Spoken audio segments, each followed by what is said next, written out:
Hi everybody, my name is Howie and I'm here to talk to you about nursing violence in the workplace.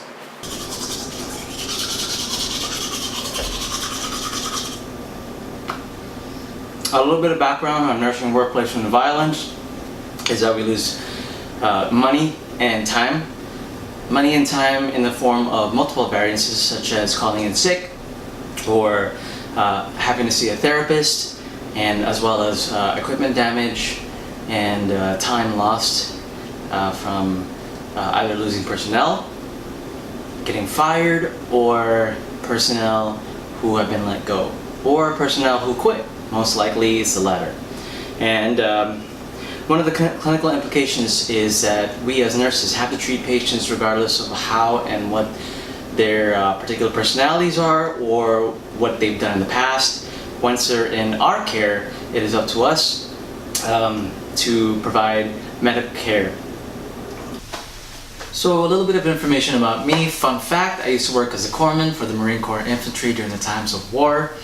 And there was during the time that we had a firefight, and that's when I had a fist fight. So that's what started to get me into the trail of why would people that you were taking care of want to retaliate or attack you as a nurse providing care. And after the military, I went over to work for the VA with a psych inpatient unit, and even though the patients were actually pretty pleasant, but we understood that during some times, depending on the diagnosis, they would be quite aggressive, and we would have to call code in order to diffuse the situation. One thing I want to preface this with is that I will be talking about, I know there's lateral violence between nurses against nurses or healthcare providers against nurses, but this particular presentation is going to be focusing mostly on patient aggression towards nurses within the workplace scenario. And my PICOT question is, in or among nurses working with patients, does preventive measures to treat aggression versus current practice result in less fatalities and injuries from workplace violence in 1 year?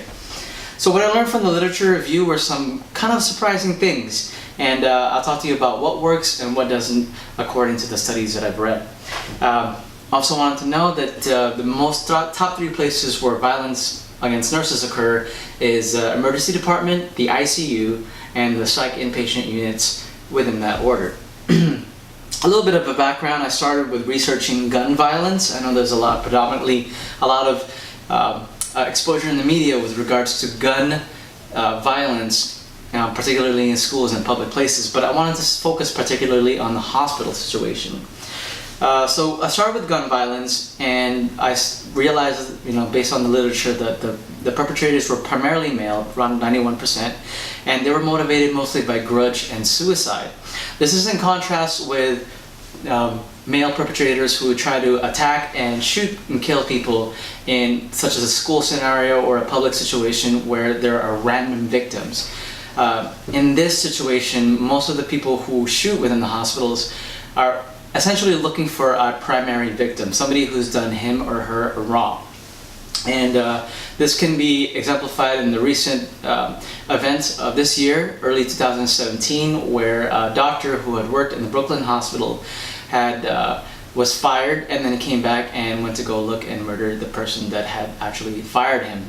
Although he had been accused of multiple counts of sexual harassment and sexual assault, he felt that this was not justified, and so that's one of his reasons. He had a grudge against his particular boss. And the other reasons why there's gun violence within the hospital includes euthanizing a family member, quote unquote, euthanizing meaning that the family member thought that it was more helpful to kill the member himself rather than leave it up to the doctors or the nurses. Another reason is prisoner escape, which accounts for about 11% of hospital violence. In that order, hospital employees also consisted of a quarter of the victims, roughly about 20-25%, with the perpetrator being the last and primary victim. Areas of the hospital where most of the violence occurs are in the emergency department, the parking lot, and the patient rooms in that order. Okay, what I've found was that workplace violence against nurses has increased throughout the world. I've read studies from Kuwait, Ireland, Scandinavia, Germany, and of course in America. Commonly, the ED wait times was the number one reason why patients were quite angry. And I'm assuming that, based on the descriptions on the paperwork, that most of the EDs were developed with the same system that everybody else had, which meant that there was one particular area where a triage nurse was triaging patients and bringing in patients who were admitted and turning away or making the other patients wait until they were seen because they were less severe. So why is change needed? Well, there's rising aggression worldwide with regards to violence against nurses, and there's disproportionate perceptions about safety. Also, there's ineffective treatment and ineffective prevention treatment.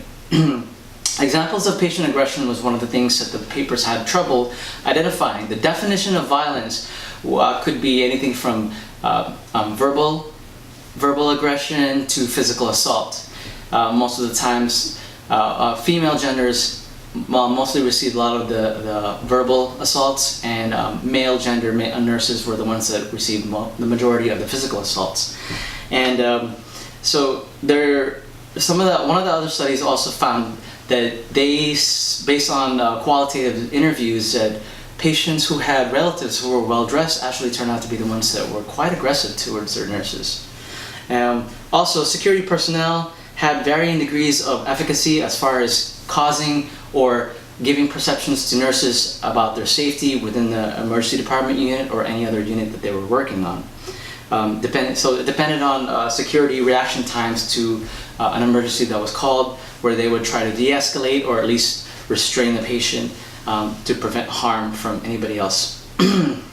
So the hierarchy of my evidence are as follows. The majority of my evidence that I've read in the literature were cross-sectional studies consisting of surveys of nurses' definition of violence, perception, rates of incidents, and reported values.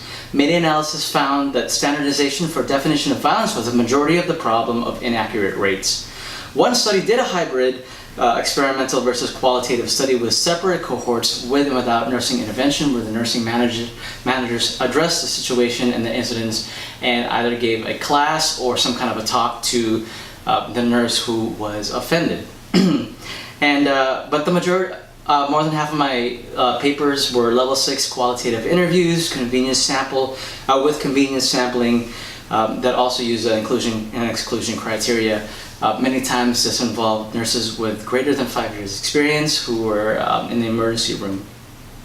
But there was some bias with that, especially since they had to pick and choose specific nurses, and they left that up to a third-party RN who also had emergency department nursing experience. However, she had to subjectively select the nurses that they wanted to interview as their subjects.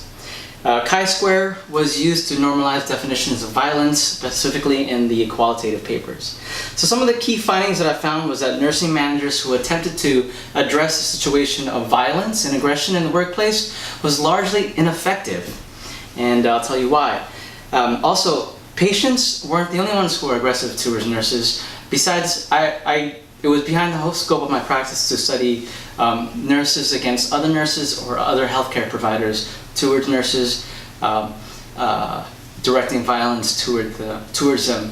What I wanted to focus on was patients, but I also had to broaden that perspective with patients and their family members who were showing different types of aggression and violence toward nurses in the workplace. And also wanted to address security and safety and how that relates to the perception of safety.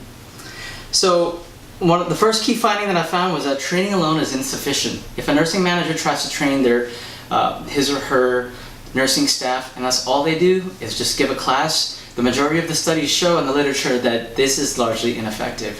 Many of the nurses still called in sick, many of the nurses still felt like they had PTSD or any other type of negative intrusion that delineated them from having an effective use of their time and being able to be an effective nurse as far as taking care of not just the patients that had caused them harm, but also patients after the incidents. My second key finding was that nurses are also ill-prepared, new nurses are ill-prepared to deal with aggressive patients. Now there was one landmark study where they decided that the most predominant symptoms of an aggressive patient, somebody who might either show you aggression or violently hit you is by using the tool STAMP. It's an abbreviation for STAMP, which is stuttering, the patient's tone of voice, anxiety, mumbling, and pacing. So if anybody's pacing, mumbling, and showing anxiety, this seemed to be one of the predominant factors of whether or not a patient was going to show you some aggression.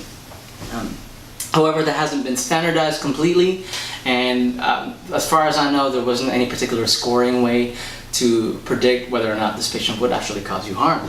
Interestingly, it wasn't just psych patients or psych patients that have substance abuse disorders that were violent. It tended not to be them. It tended to be more patients who were just angry about waiting in the emergency triage room for way too long, according to their perception. What we did find that was particularly effective in helping nurses get over or get better from the violent incident and go back to their baseline was peer support. You couldn't do it alone. If you tried to do it alone, you felt even more isolated. Specifically, if you didn't have any peer support, not just from your family members, but especially from the other nurses in the unit. If you didn't get any help from them and didn't feel like you had any camaraderie, it made the situation even worse. So peer support was highly, highly important in dealing with violence in the workplace.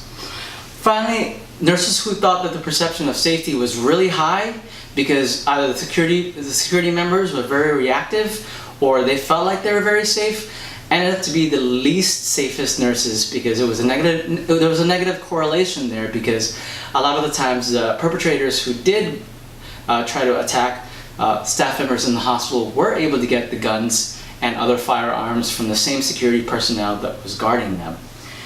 So something to think about. Clinical implications, I would like to be able to incorporate a code green team, of course. Many of the hospitals have this, but it should be a multi-tier code. For example, a patient who is largely aggressive that can't be de-escalated by the immediate nursing staff, they can call on a code green team, usually from the psych unit, to de-escalate the situation themselves. But there's also a lower level called the psych response team that can try to talk down the patient before the patient actually starts wrapping up out of control. And some of the local hospitals here, they actually they support a nursing softball league, and it does seem contrite or innocuous, but it turns out to be a great way to increase your peer support within and have some camaraderie within the unit, especially if the night nursing shifts are included as well. There should be other ways that we can try to incorporate the night shift to be able to increase the unit cohesiveness. And not everybody can play softball or have the time to, so other activities should also be implemented as well. And finally, having the nursing managers try to not just lecture to their staff, but to make the group cohesiveness and the group cohesion stronger would be much more beneficial rather than just simply holding classes to say that they tried to intervene. Barriers include, like I said, time and staggering shifts within the unit, not being able to be cohesive as one, and also some cultural language barriers for other patients who, other nurses who decide to practice outside the continental US. And so the number one barrier, however, was that underreporting was the number one reason why the data for nursing violence against nurses was inaccurate. They found that the majority of the ED nurses and even people around them think that dealing with an aggressive or violent patient is just part of the job. However, that's not true. From what they've gathered from the interviews, as well as some of the quantitative studies, is that it seems to permeate throughout your life as a nurse. You take it home with you, and it affects your future treatment of other patients. So underreporting should be addressed. Ethics, I'll just go quickly over this. I think non-maleficence comes to mind. I know it's not to do no patient harm, but I wondered if this also reverse with patients to not do their nurses and their caregivers harm. Also, justice, just to figure out the intent of the violent and aggression. of the patients against their nurses.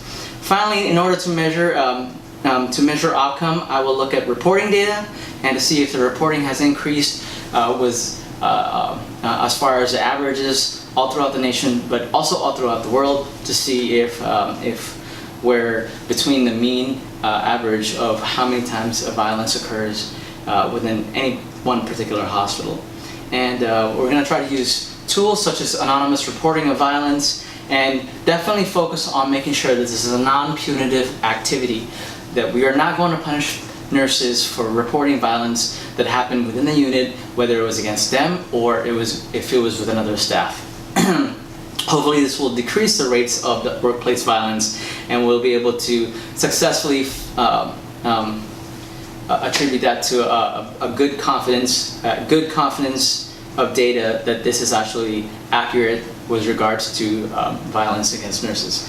Also, we can look at resources as far as financial sheets and resources when how many patients or how many nurses call in sick, whether it's for injuries or having to see a therapist or having to see occupational health because of the injuries that they incur from other patients. And then we'll take a look at that to see if it increases or if it decreases pre and post a particular time, let's say quarterly every year. And finally, perceptions. We would take a survey to get a snapshot view of the nurses' rate of perception of safety within the unit to see if they actually feel safe, and then we'll compare that with rates of incidences and aggressive and violent events to see whether or not there is actually a negative correlation within at least our particular hospital. So that's, in conclusion, I wanted to reiterate the background that nursing violence against nurses via patients and their relatives are increasing worldwide, but that doesn't stop us from doing our job. We as nurses hopefully enjoy and see taking care of patients as not just an obligation or a duty, but also because it is what we feel makes us fulfilled in life. But my PICOT question was to see whether or not we could implement uses to predict and also treat nurses who have been targets of aggression or violence within the workplace, i.e. the hospital. Key findings I found were that teaching and addressing violence within the unit and lecturing to nurses is largely ineffective. What is effective, though, is having greater peer support within the unit, so the nurse who was offended is actually getting validation and affirmation from his or her fellow colleagues, so that he or she can continue to take care of patients and other patients within the vicinity. Other key findings involve negative correlation between nurses' perception of safety and the actual rate of incidents that happen within that same unit. And finally, some interventions to try to educate new nurses with less than 5 years experience on how to communicate not just to other patients and their family members, but also to other providers, so that they can decrease the anxiety that the patient is already feeling. For example, they can work with a social worker or the respiratory therapist, and not just the doctors, and then deem a particular family member to be the spokesperson, so they can relay the most important medical information to that one family member, and the family member can then relay that information to his or her other family members as well. And there's a focused way to take care of the patient, and that everybody and all the staff are all on one page. And finally, clinical implications involve coordinating code green teams, but also with getting the nurse managers to increase unit cohesion rather than merely lecturing to the staff. Barriers, of course, are going to be underreporting, as well as having a difficulty of defining what violence and aggression means when it's against nurses in the hospital. And finally, to be able to have measurable outcomes pre and post incident, as well as quarterly within the year. Okay, so if you have any questions, please feel free to call. This was the practice for my class presentation. I felt like maybe I talked really quickly, but if you have any questions about my presentation or tips on how I can present myself better, I would love to hear that, because I see myself doing more of these presentations throughout my career. Okay, so thanks a lot, and thanks for listening all the way to the end of the video. Subscribe and give me some suggestions on what you want. Okay, thanks, and bye-bye.